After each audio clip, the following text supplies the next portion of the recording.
Well, good afternoon. Tom Manuel here, the president and founder of the Jazz Loft in Stony Brook Village, and we have a wonderful new little series that we're about to start that is called The Conversation of Music. The Conversation of Music, and this is going to be a wonderful time for me to get together with some of my friends and heroes in jazz and to play some wonderful music, talk about it. And this afternoon I have my good friend and wonderful guest piano player, Wayne Sabella. So Wayne, thanks for being here, man. Loving it. So cool to have you here. Yeah, I'm looking forward to this too. And we're going to be exploring the great American songbook and playing some real standards and talking about the individuals who wrote those and some of the stories behind it and how those tunes are inspiring for Wayne and I. And we're going to start with a little tune called I Could Write a Book. We were just talking about Wayne's friend who has a book coming out. And man, jazz musicians, if there's one thing, we could all write a book. We could write 2 books, some of us. No kidding. Yeah. So this song was written by the great writing duo of Rogers and Hart. Rogers was with Hammerstein for a while, and then with Hart, and both of those produced some wonderful compositions, both with very different sounds, as they both inspired different things in each other. So this is I Could Write a Book. Right about there.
Whoa.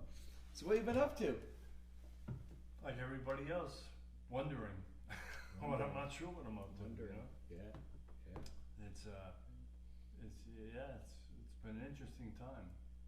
Didn't do a little playing, but obviously, none of the stuff that we were used to. Right. No big bands, just small little things. And, By the time we get back, people are going to be happy to get a call for a $50 big band gig. No kidding. Right. Yeah. It's like, We might have a revival of the big bands I've because gotten a few calls, people just getting together to play, and then doing a Zoom thing like in yards, which is kind of fun. Yeah, right. But cool. yeah, Well, I feel appreciate bad for a lot of the players that, as a piano player, I can play pretty much anywhere, right? Right. But for horn players and string players, they don't get a chance to really play. It's different than practicing. That's right. Yeah. Yeah. That's right. Well, I appreciate you being here today, and I appreciate you you playing a bit and talking about this stuff. So I'm kind of curious when you first started, what was the influence like of these great American songbook tunes? Now we look at them back with such awe and reverence. I think we forget that for such a long time it was popular music for a while. When I grew up, yeah. Yeah. Maybe what was that like? I had a teacher that was a professional musician, and he made me get book one and started picking out 15 songs a week and just check them off and say, you should know this, and go back the next week. I played them, and I absorbed a lot of stuff, obviously. Yeah. And it was, when you think back, we're talking about late 50s. Okay. Right? So a lot of the songs that were coming out were just being written then, or fairly new. So it's, my lifetime, it's a lot different than a lot of people that are younger now that didn't have that experience. Right. 15 tunes a week. I mean, what a great work ethic you had. 60 tunes a month. I mean, you were learning upwards of 700 songs a year. You would just check them off and say, you don't need to know this one, play it, that kind of thing, which you all know, Right. And then we just kept going from there. So. Wow. Did you have one particular composer as you were learning these tunes that really stuck out to you, that you connected with? I have to say no. Okay. I have favorite composers later, when obviously Michel Legrand and people like that, but always loved Sinatra. So Jimmy Van Heusen and those writers, I loved the arrangements as much as I loved the songs. Right. That was half the fun. Yeah. So, yeah. Cool. Well, I think it might be nice, speaking of Sinatra, if we play a tune that I know he recorded, and an arranger and a composer that I know he wooed and wanted to get to Los Angeles, Harry Warren. But Harry did not want to go down. He was happy up north with his family, but I thought maybe we could play a little September in the Rain. Sure. What do you think?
he's one of my favorites, Harry Warren. Oh, I great. just, Yeah. and I'm amazed every time I'm like, oh, I wonder who wrote that. It's 9 out of 10 times it's Harry. How prolific those writers were when you think about it. Yeah, yeah. And it's funny. I think that sometimes we don't realize the motivation. I've heard so many stories of these great composers where it was something in their life. It was the loss of love, the gain of love, and it really was so personal. But I remember with Harry Warren watching a documentary that was made in the 70s by a British individual.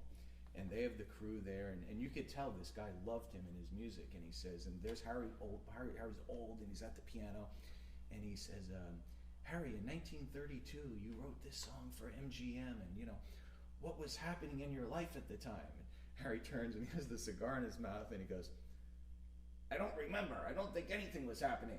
They told me they needed a love song, so I wrote a love song. He just plays it. No motivation, just money. Yeah, money. Yeah, money. What's the motivation?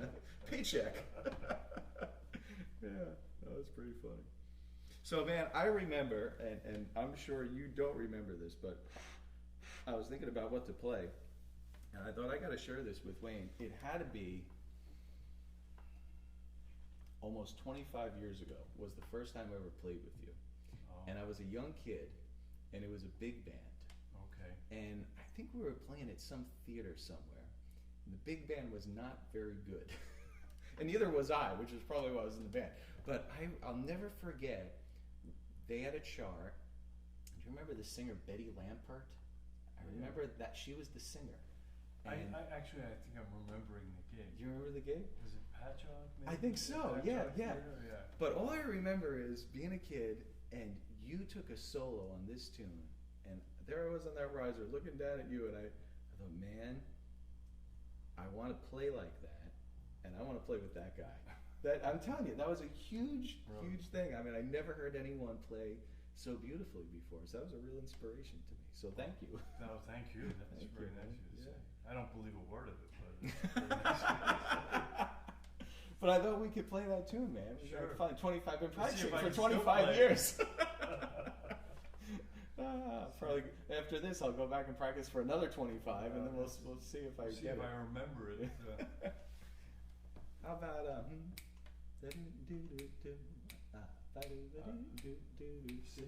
yeah. Yeah, right. We did that. Oh, Yeah, okay. yeah, that's all right. Right there? Yeah, I think there's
Yeah,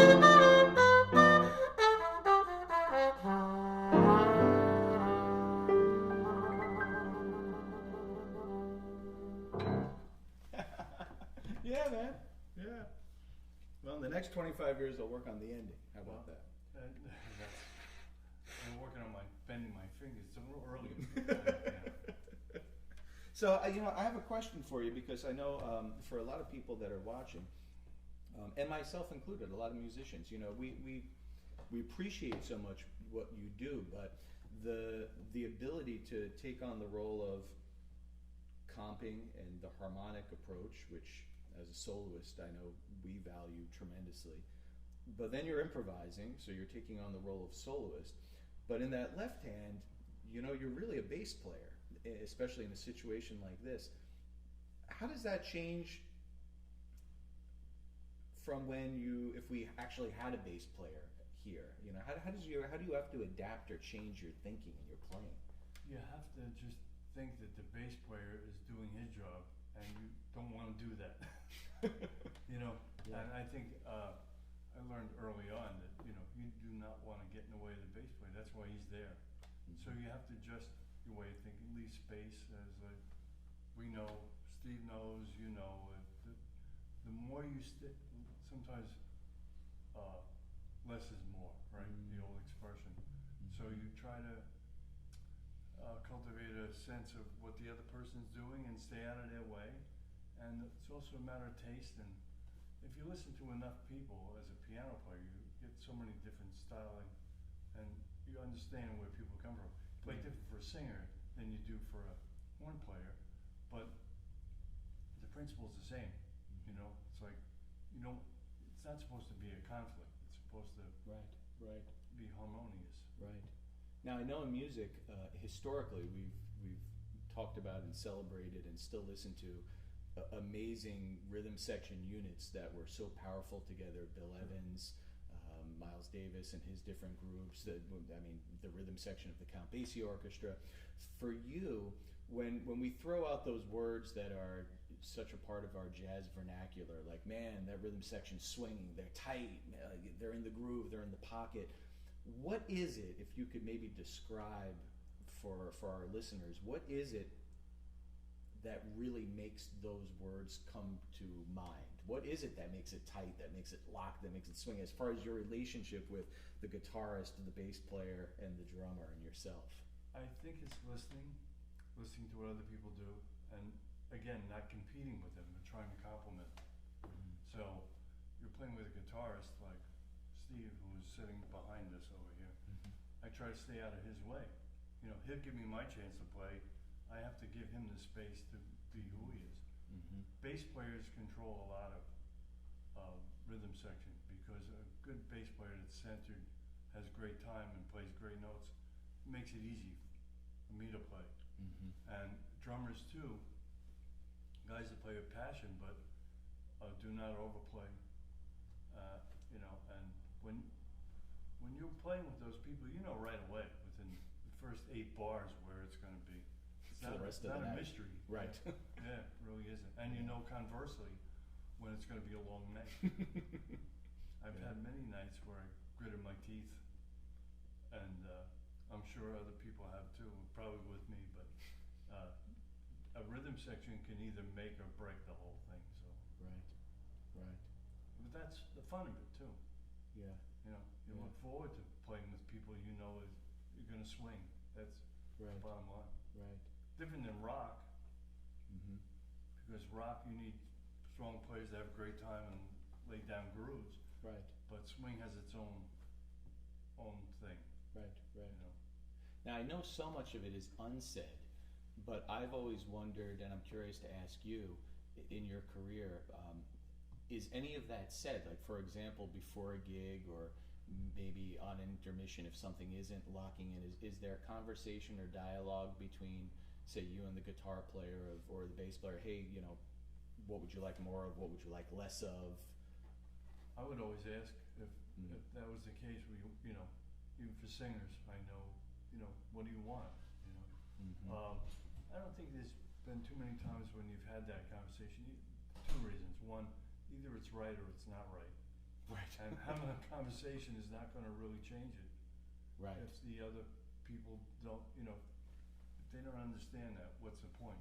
Mm-hmm. You just That's get through it and then. Yeah, if they knew it, there Yeah. wouldn't probably be Why would you? need to Yeah. have conversation about it, right? Right. Good point. Yeah. Well, speaking of singers, I thought it'd be cool if we played a beautiful ballad that was written back in 1967 by a wonderful writing duo, a man by the name of Bob Thiel and George Weiss. And the tune was actually presented to Tony Bennett first, and Tony turned it down. And Louis Armstrong later recorded it, which was important because Louis Armstrong, being who he was, the incredible figure of jazz from its birth in New Orleans practically all the way through the 20th century. But by 1967, Louis was well retired and actually under advisement of his doctor, not only not to play the trumpet, but not to sing. So him coming out of retirement to do this was rather momentous. And then to have it reach number one on the Billboard charts was absolutely outstanding. And if you think about the people that were popular at the time, when you think you had the Beatles and the Rolling Stones and the fact that rock was so much more popular than jazz at the time, the fact that Armstrong could come back and be number one was really amazing. And I think the tune was fitting for the time period and the turmoil of the country. And there was actually a spoken word intro. I don't know if you know this, but Armstrong actually recorded this beautiful spoken word intro that was not released, unfortunately. But he talks about, and he calls it the way it is. He says, a lot of you young folks have been saying to me, hey, Pops, like, what do you mean, what a wonderful world? Look at all the war, look at all the poverty, and look at hunger, and look at pollution, and he did a whole list of things. And he acknowledges them, but then he goes on to say, but really the question is, what a wonderful world it would be if we all worked together more, if we all listened more, like you were saying about if we all talked more. And at the end he says, and if lots more people loved each other more, we'd solve lots more problems. Is that amazing? There you go. Absolutely beautiful. So if you can, I don't have my plunger. I have to get my plunger. Where is my case? Steve, do you mind? I think it's right. So I'll introduce Steve Salerno, who is an amazing guitar player, is actually doing our sound, which is really cool. And hunting for a plunger. And hunting for my plunger. Is my case there? No. Yes. Not that case. You know what? We'll just skip it. It's okay. We'll do it without the plunger. But he's actually our sound guy and doing the recordings for these. So a little shout out to Steve Salerno. Who's, Thank you, Tom. Yeah. All right. Well, we're gonna play a little Wonderful World. Sounds like a plan. Yeah. Want to give me a little intro there? Man?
feelings for people making that song.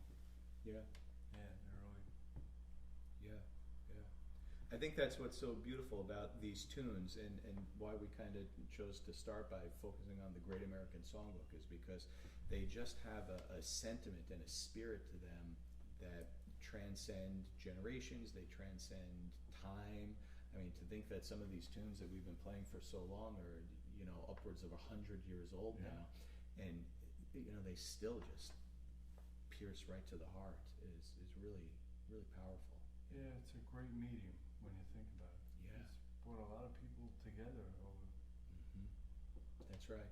I tell my students that jazz, in so many ways, has been the soundtrack. If you think of like a movie and a movie soundtrack, it's been the soundtrack to our culture for the better part of 100 years. And if you listen to the music, if you were an alien from another planet and just listen to the music of, say, the 40s, World War II, the 60s, the 20s, and you absolutely could get a very clear and vivid picture of what was happening, what people were dealing with, the way they were feeling. It's just such a great snapshot of our emotions. Right? Yeah. And it's funny because, as I was saying, when I started playing, a lot of these songs hadn't been written yet, when you think about it. Right. Now, the older standards, yeah, but there's a songbook in my lifetime. Right. Of 50 some odd years of new music. Yeah. So I want to ask you, who did you get to hear during those formative years of your life that was really inspiring to you? I mean, I know, not to put a spotlight on your age, but I know you were around and able to hear guys like Bill Evans and Basie and possibly even Ellington and Oscar Peterson. And did you get to hear some of those guys? I did, and back then we'd go into the city. We were kids, younger, but I had friends that also were into music, so we'd get to go down and just some of the clubs, a little later than the 40s, obviously. Right. But still there were some swinging places in New York. And for everything from big bands, going down to see Thad's band, Thad Jones, Mel Lewis. Yeah, Orchestra. just right. all kinds of stuff. And I got to know Billy Taylor a little bit. Wow, great. I loved him. Yeah. There's a thing called the IAJ, International Art of Jazz. Yeah, that was founded right here in Stony Brook. Yeah. Yeah.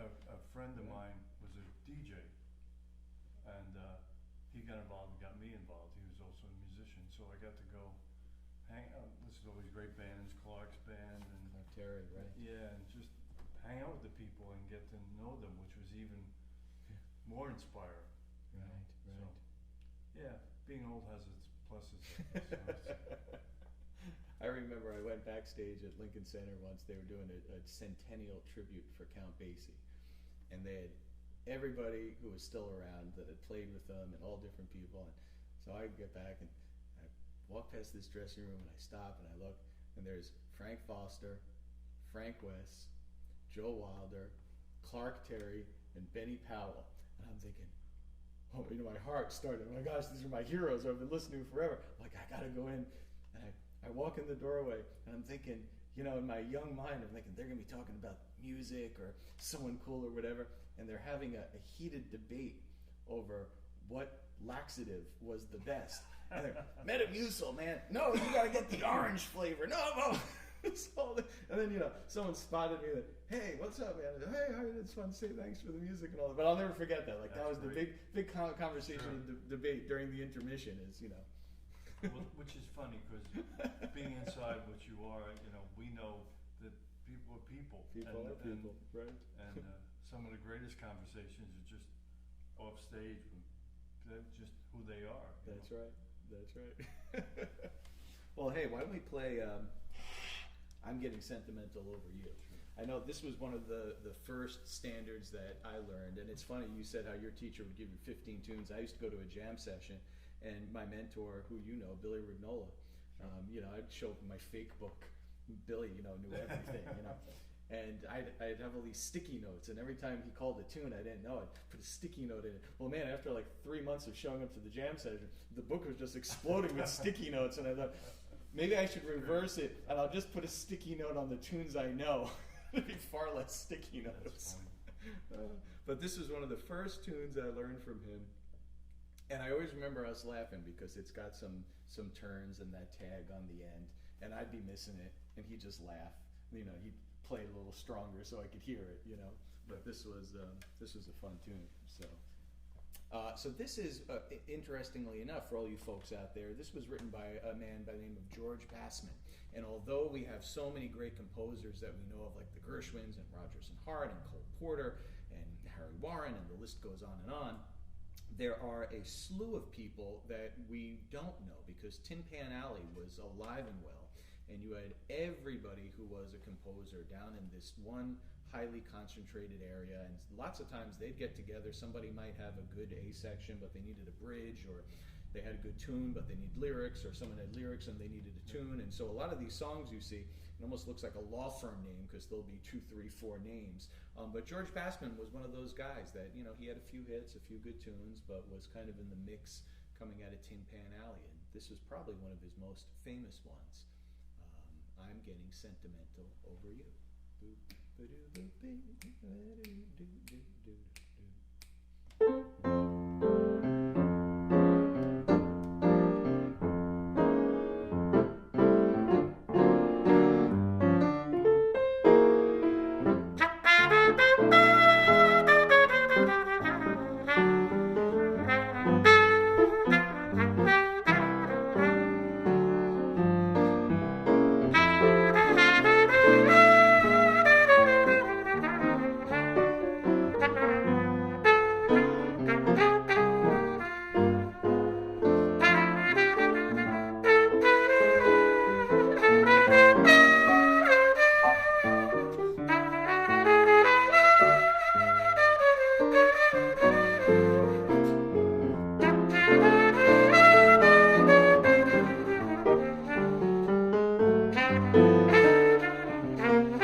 fun too? That's great. That's a great one. Yeah. That's a great one. So I would love, if you don't mind, I would love to put you on the spot and ask you to maybe play a little something solo, and maybe something by somebody you really love, or a tune that's Sure. kind of been in your brain lately, or. Okay. One of my favorite writers, growing up, and he's still writing. Well, you'll know as soon as you hear it. I think it's probably one of my favorite songs. Maybe Steve too. Maybe yours too. We'll see.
Beautiful. I was just listening to on Sirius, they have the Sinatra channel, and they were playing, which was so cool. Whoever thought this up, I thought it was great.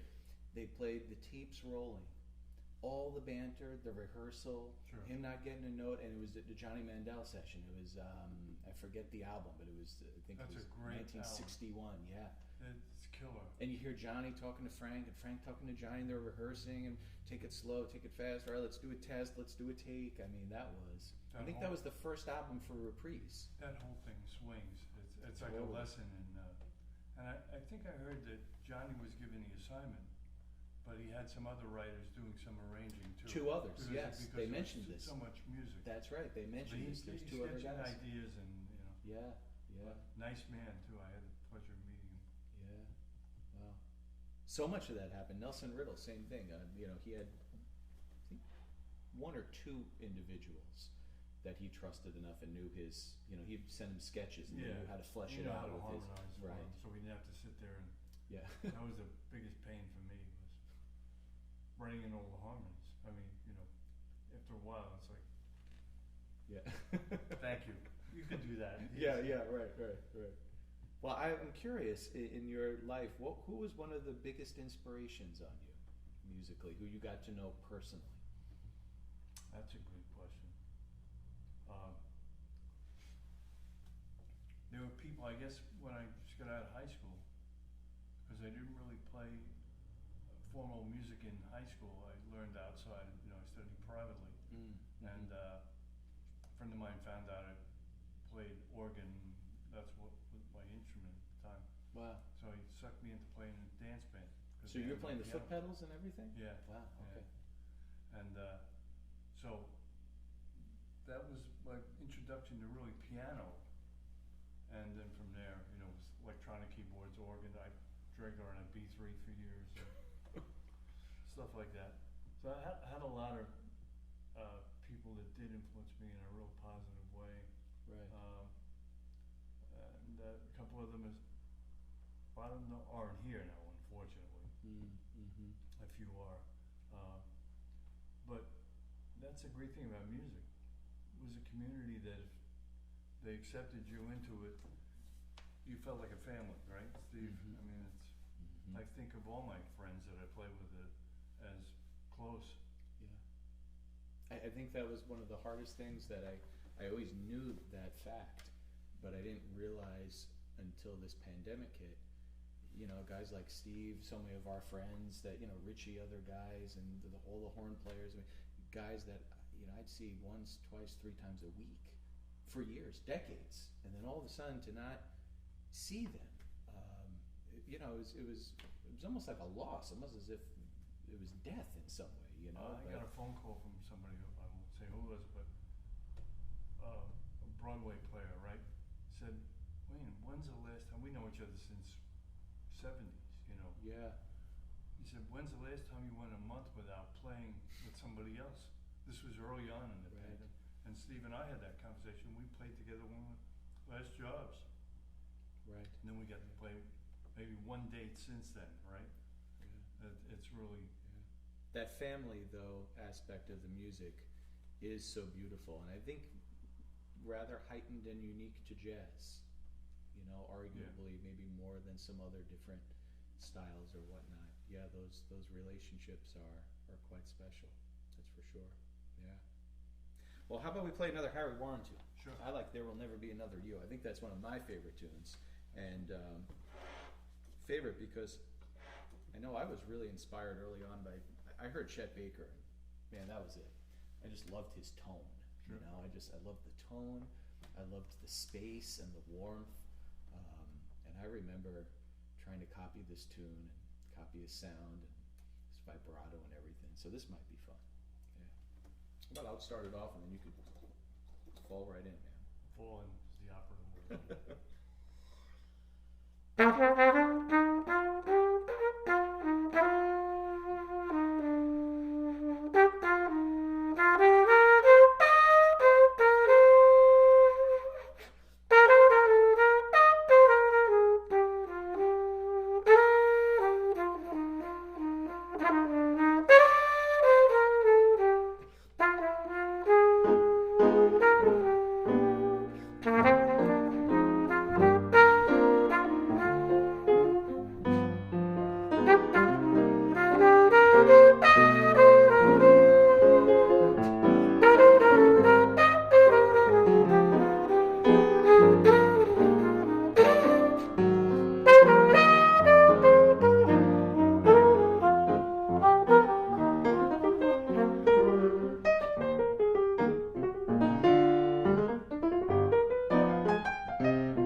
Yeah, man. Swinging. Cool. Cool. So, playing kind of the role of conversation instigator here. So apologies if I'm putting you on the spot at all. But you know, a lot of interviewers, a lot of people in conversations and dialogues like this say, oh, you know, what was the greatest concert you ever went to? Who was the most inspiring person in your life? And I think those are valid questions. Sure. But I'd like to put you on the spot with a pointed question that I think maybe digs a little in a different direction. And that is, why do you think jazz is important now? Why do you think jazz is important for people? You know, we were talking about my students and you know, the wonderful courses and programs that are being taught in colleges and universities across the country. Like, why is it important for this music to be in people's lives now? You said it before, I think. The music is a background track in all our lives. So it's changed, obviously, and contemporary music for people has a different meaning than this music has for us. Because we interacted with people with this music, whether it was in bands, whether it was listening at home, whether it was your family playing. Every family had a record player or stereo eventually, and this is the music that you heard. Our parents played this in the background because this was their life. And I think it's important for young people to just understand where our whole culture comes from, where they came from. That's right. You know, because our parents were the greatest generation. They really made a life for us that was better, and music is part of that. Right. You know, and everybody relates. I can think of my mother's favorite song, my father's favorite song, and that was important to them, and it made them feel good when they heard it. And then conversely, there's songs that make you sad. You know, they evoke all kinds of emotions. So I think kids should really understand that this is part of our families, and we're one big family, and maybe it makes people respect each other a little more. You know, I think kids need to understand that there's more to it than video games, be it on the phone, and I always antisocial. You know? Yeah, it's funny you talk about the technology. There's whenever I get to the big bands, and I love doing this, and I know I'm going to do it every year, you know. But we start talking about the social aspect of dancing and how this music was meant for dancing. It wasn't meant for sitting for so long. And how the thing to do when you were a kid, a college age or high school age, was, you know, not to be on video games or phones or TVs because they didn't exist, but you know, you talk to your buddies and what ballroom were you going to, or what dance, or the high school or whatever. And you know, it's funny. I always, you know, in a big lecture room with 100 kids, I'll pick a girl and say, hey, would you like to dance? And I pull her out, you know, and they have no clue. And, you know, we're talking, and, well, what's your name? You know, well, where are you from? Oh, wow, you know.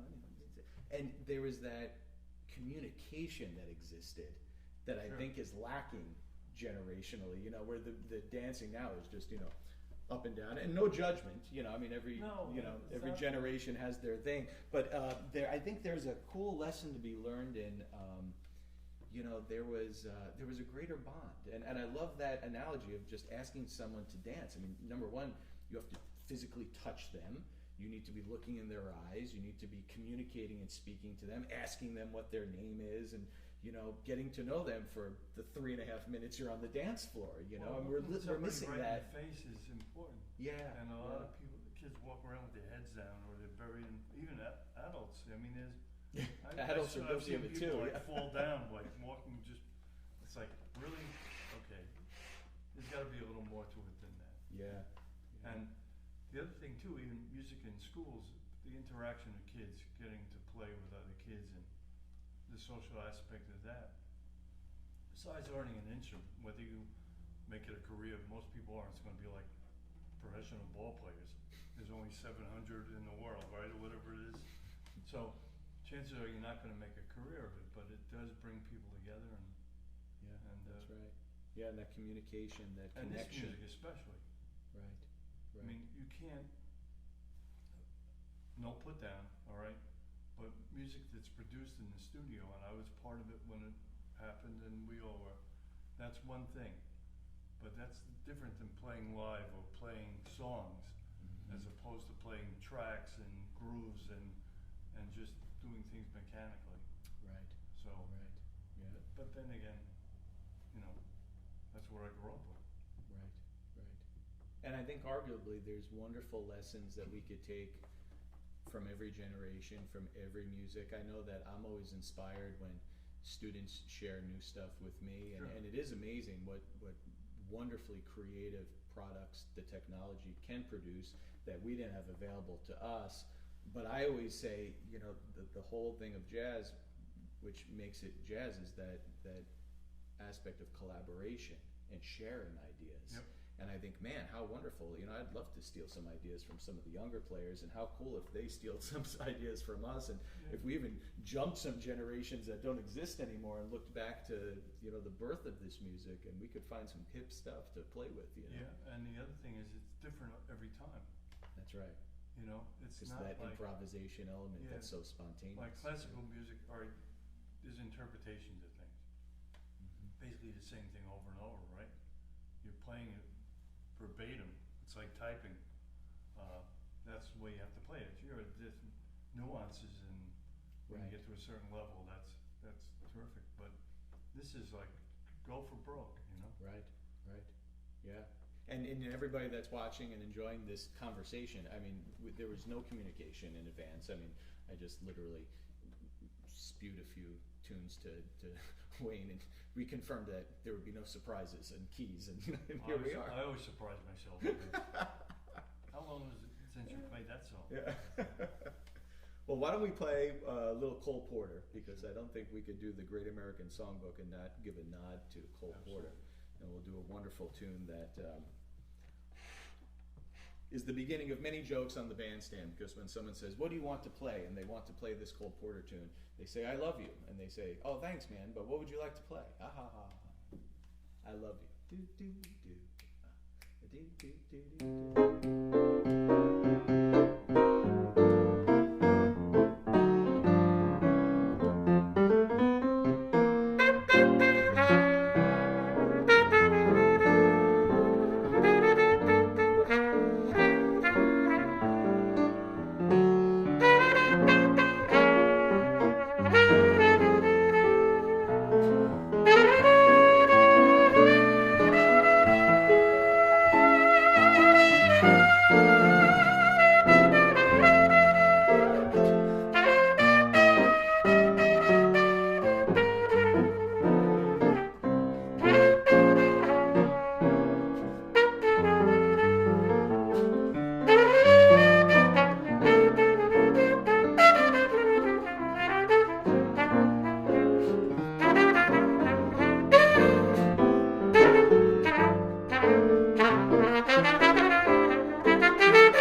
Yeah, man. Wow. Very cool. Well, thank you so much for doing this. And this is our first of our new series, Wow. Conversations I'm in flattered Music. that you Thank asked you. me. Thank you. Thank you. This was an honor, man. Always so much fun to play with you. Thank you for My all the pleasure. Thank beauty that comes out of what you do. Thank you. Thank you for asking. Yeah. Well, how about we do one more tune? Sure.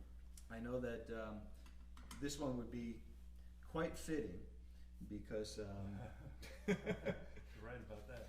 we are here, as the title goes, singing to empty tables, and it's been that way since March. And as jazz musicians, we're being spontaneous and creative and improvising and doing the best we can to create beauty out of the truth that is our world these days. And there is some good stuff that's been coming out from a lot of people, which is exciting to see. But this tune that we're going to end with is a beautiful song that was written by a man. His name was Chester Babcock, and it was suggested to him that he needed a better pen name as a composer and arranger, and he came up with the name Jimmy Van Heusen. And as the story goes, he just thought that the name Jimmy was cool and sounded cool. And he happened to be looking at the newspaper that was open at the time, and there was an ad for Van Heusen shirts, which I think are still around. So, Yes. and that's how he came up with Jimmy Van Heusen. But at the very end of Jimmy's life, and Johnny Mercer's life, and at the very end of Sinatra's life, there was a dinner that was had at Sinatra's house.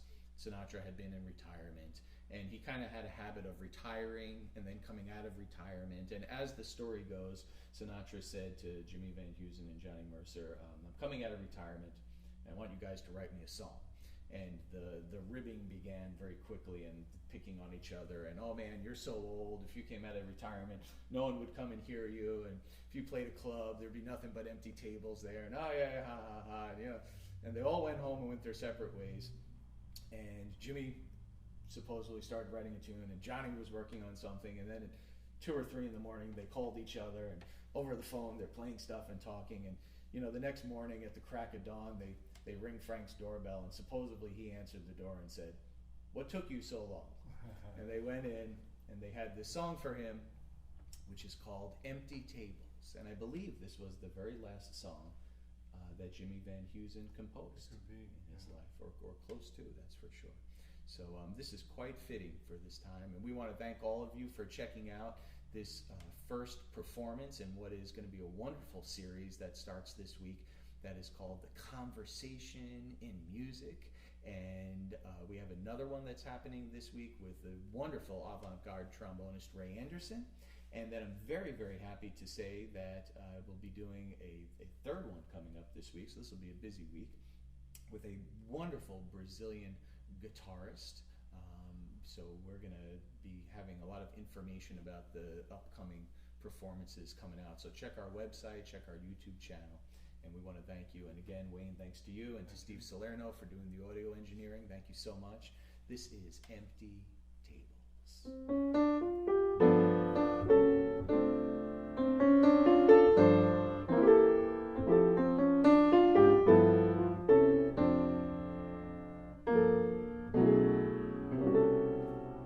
It's like singing to empty tables, or a gallery full of ghosts, or like giving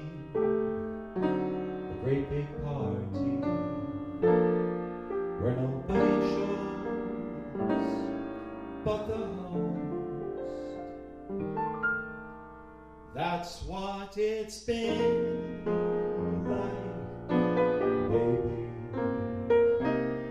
That's what it's been like all night, without you around to applaud me.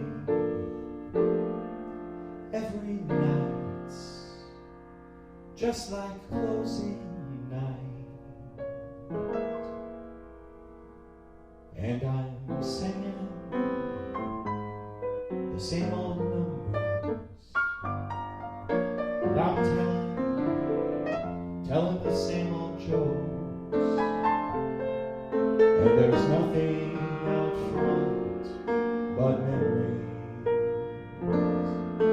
and a lot of transparent folds. So please call and make a reservation in our favorite spot for two. 'Cause I'm singing to empty tables without you.